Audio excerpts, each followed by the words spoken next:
வேலை செய்யலையா? ஏன் அந்த ஒரு 1 2 3ங்கிற அந்த ஒரு இடம் வெற்றி தோல்விங்கிற அந்த ஒரு கான்செப்டை பிடிச்சிட்டு இருக்கீங்க? எல்லாருக்கும் டேலண்ட் இருக்கு, எல்லாருக்கும் திறமை இருக்கு. உங்க லைஃப்ங்கிறது எக்ஸ்பீரியன்ஸ் அண்ட் கான்ட்ரிபியூஷன். ஈஸி லைஃபை ஈஸியா எடுத்துக்கோங்க. எப்ப பார்த்தாலும் அடுத்தவங்களை கம்பேர் பண்ண கூடாதுன்னு தான் என் தலைவன் இசைஞானி இளையராஜா சார் வந்து கம்பேரிசன் பண்ணாமலே ஈகோவை பார்க்கலனா தான் நீ பாஸ். வெறும் பாஸ், நான் 10th பாஸ், +2 பாஸ், அப்புறம் பெரிய சர்ஜன் டாக்டர் தற்கொலை பண்ணிக்கிறாரு, பெரிய தொழிலதிபர் தற்கொலை பண்ணிக்கிறாரு. எல்லாம் பாஸ் பண்ணீங்கல்ல ஸ்கூல்ல காலேஜ்லாம், ஏன் வாழ்க்கையை பாஸ் பண்ணிட்டு போறீங்க? என்ன நடந்துச்சு உங்களுக்கு? எங்க மிஸ் ஆனீங்க லைஃப்ல?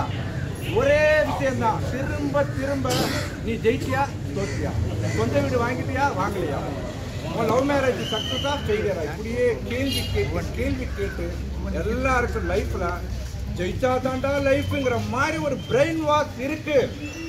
அது ஸ்கூல்ல ஆரம்பிச்சு காலேஜில் போய், கம்பெனியில போய், அரசியல்ல போய், குடும்பத்துல போய் எல்லாத்தையும் பரவிட்டு இருக்கு. யாரோ ஒரு மன்னர் ஜெயிச்சாருன்னா எத்தனை பேர் செத்தாங்க அந்த சிப்பாய்கள்? எந்த மதம் ஜெயிச்சது? எத்தனை பேர் குண்டு வெடிப்புல சாவுறாங்க? கேட்டா ஒரு மதம் ஜெயிக்கிறது யாராவது கண்ணால பார்த்துருக்கீங்களா?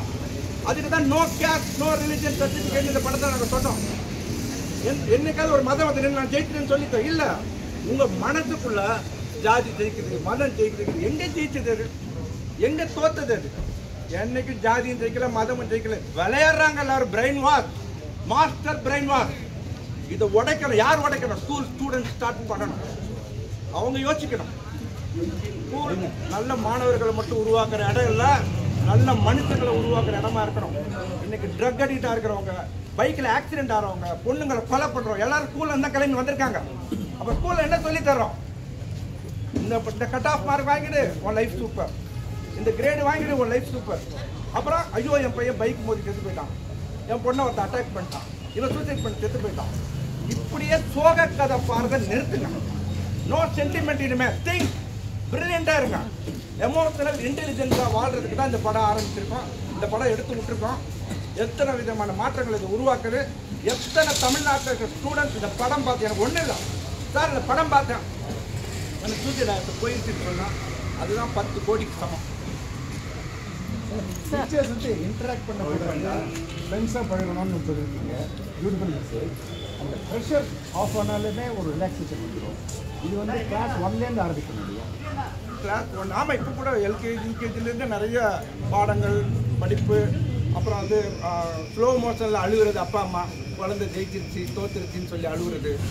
அப்புறம் வந்து நீ அம்மா எப்படியாவது அவ்வளோ மாதிரி நல்லா வந்து இன்னொருத்தங்களை கம்பேர் பண்ணி சொல்கிறது. இது சைல்டுலேருந்தே ஆரம்பிக்கிறாங்க. சார் ப்ரெஷர் வந்து கிளாஸ் 6 பில்டப் பண்ணுறாங்க. கோ எஜுகேஷன் தனியாக பிரித்து விடுறாங்க. அது பிரிக்காமல் ஒன்றா பண்ணாலே உள்ள ஈஸியாக எடுமாங்க. கோ எஜுகேஷனால நிறைய சால்வ் ஆகுன்னு நினைக்கிறேன். கரெக்ட். பெண்களை பற்றின விட்டுலாமே இல்லை பெண்களை பற்றின பிரமிப்பு அகலம் பண்ண பெண் தோழியாக இருக்கணும். பெண்களை நல்லா புரிஞ்சுக்கணும்.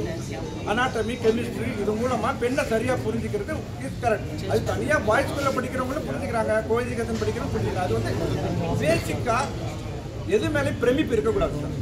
பங்களா கட்டணும், இந்த பொண்ணை காதலிச்சிடணும், இந்த பொண்ணு கிடைக்கலன்னா நம்ம லைஃப் அவ்வளோதான், இந்த பிரமிப்பே இருக்கக்கூடாது. லைஃப் இஸ் வெரி சிம்பிள், ரொம்ப ஈஸி. ப்ரெஷர் வேண்டாம். ப்ரெஷர் வேண்டாம்.